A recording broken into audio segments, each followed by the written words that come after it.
So I'm at the Mediterranean, and I came out here because I thought this would be a nice background to do the next vlog, but instead,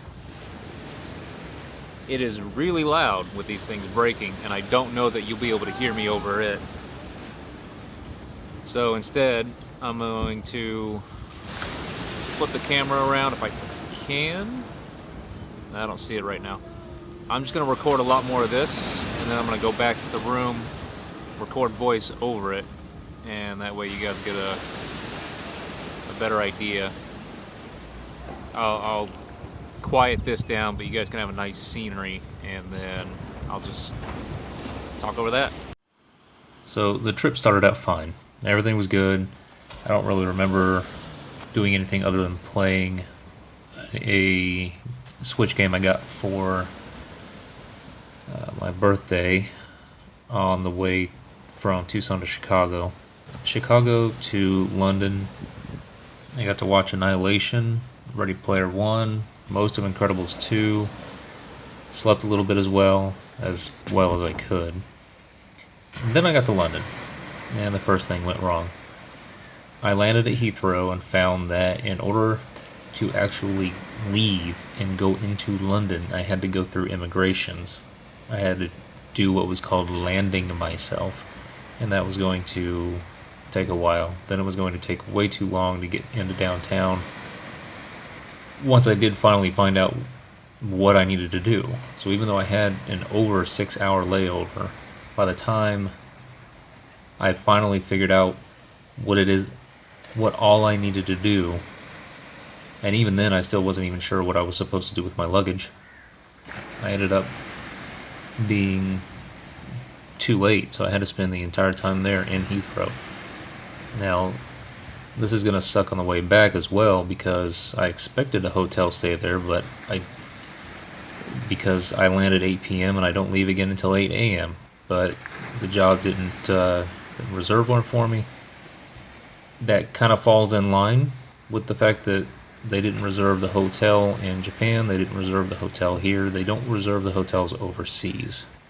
They expect you to. So if I want to do a hotel in London, they'll pay for it, but I'm going to have to go through all that crap with expensing after the fact, but I'll have to go through immigration, I'll have to get transportation to it. I'm not going to have time to actually sleep that much before I have to come back early enough to the airport to get through all of that stuff again just to get onto the flight. So, although I'm sure that I will leave the airport on that way back, I'm not going to stay at a hotel. I'm not going to sleep. I'm going to try to find a place that's still open. Thankfully, it'll be a Saturday night. I'm not really going to be able to see much. It'll be dark, but that does kind of suck. First time in Europe, and I get to stay in the airport. Then I landed in Israel, and everything went to shit. So the first thing I did was I checked to see if the company had deposited the cash advance that I had asked for to pay for all of this stuff. The hotel reservation I was shown, I knew that was going to be a lot. I knew that the car was going to be a lot. Gas, food, other incidentals that I get to expense. So I asked for a lot and they approved it, but it just hadn't went through yet. And I find out that it's because of a little detail on a document, and so I get that sent back to them. But when I land and I do not have that money, and I'm supposed to do a lot of things very quickly, it is one of those, well, what the fuck am I going to do situations. So that was number one.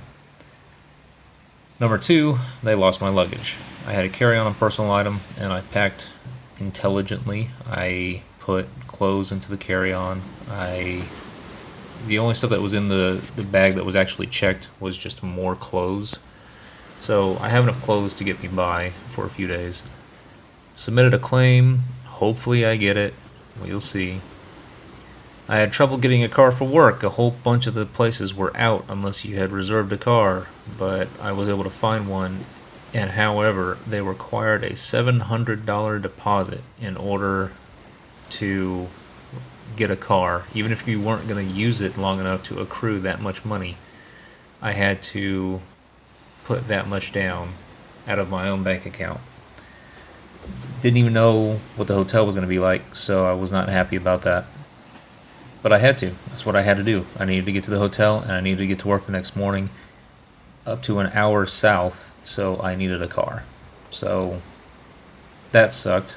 It would have been cheaper if I was able to get cash. They would have taken US dollars out of an ATM, except there were no ATMs that were giving US dollars around, so I had to go the more expensive route. With all that crap going on, I forgot to get an adapter for all the plugins before I left the airport, so I didn't even know if I was going to have a charged phone.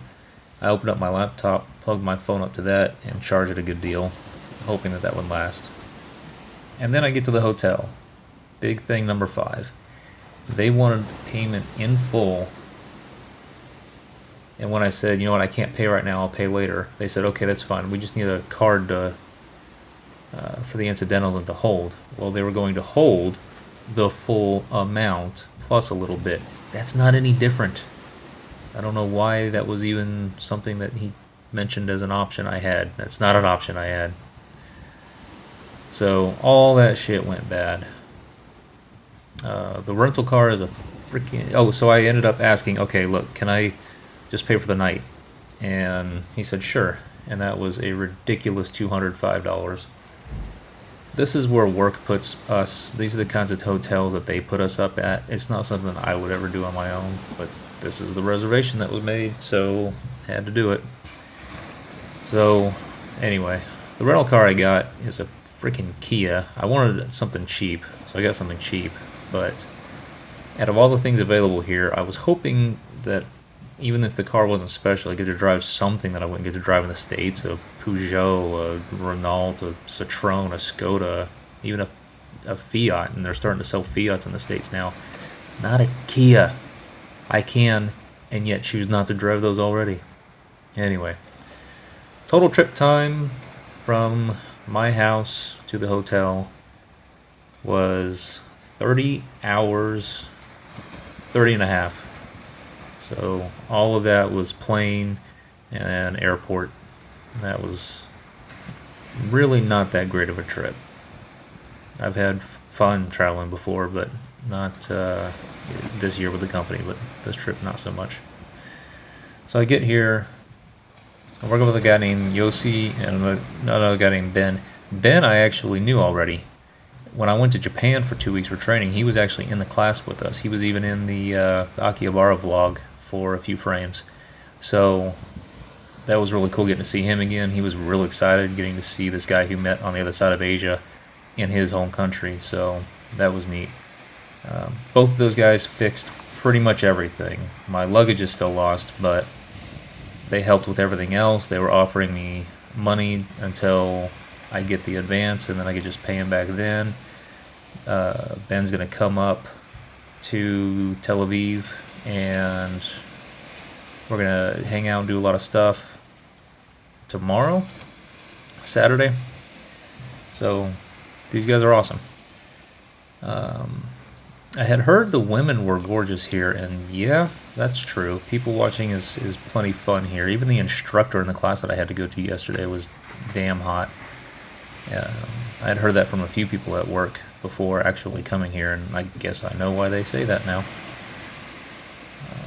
The hotel's right across the street from the Mediterranean Sea. You guys are seeing that now, and I did the Instagram post where I had pictures right from my hotel balcony. Really, really nice view. Heading to Cyprus isn't going to be as easy as I had hoped. Same with pretty much anywhere, so I don't know that I'm actually going to be able to head out to any other countries while I'm here. So we'll see what I find to do here inside the country. They did not have any Mountain Dew in the London airport, so I don't know if I'm going to be able to get any from there while I'm there. I'll try something on the way back, but I don't know. A lot of places will be closed while I'm there. I have a month to try to find some while I'm here. Ben said that there's a specialty foods group on Facebook that I might have to go through, but maybe he could do that for me because I don't really Facebook. It is 11 a.m. on Friday. Friday and Saturdays are the weekends. Still don't have a suitcase. Still don't have a call. Still don't have anything, so I do hope that gets fixed soon. We'll see. Time zone, I am 7 hours ahead of Eastern, 10 hours ahead of Pacific. Just in case you guys are wondering why I might have or stream at weird hours. That's just what's available. That's where I'm at. And on that note, the internet here actually seems pretty solid. So it's better than it doesn't have as much speed down as the room that I live at in Phoenix, but at the same time, it's much more consistent. The one in Phoenix is very spotty. It could go from 40 to 2 and just be crap. And the up speed is almost 10 and also very consistent, so I might actually be able to stream a good deal while I'm here if I'm not out doing something else. So anyway, that's it for now. I will see you guys later.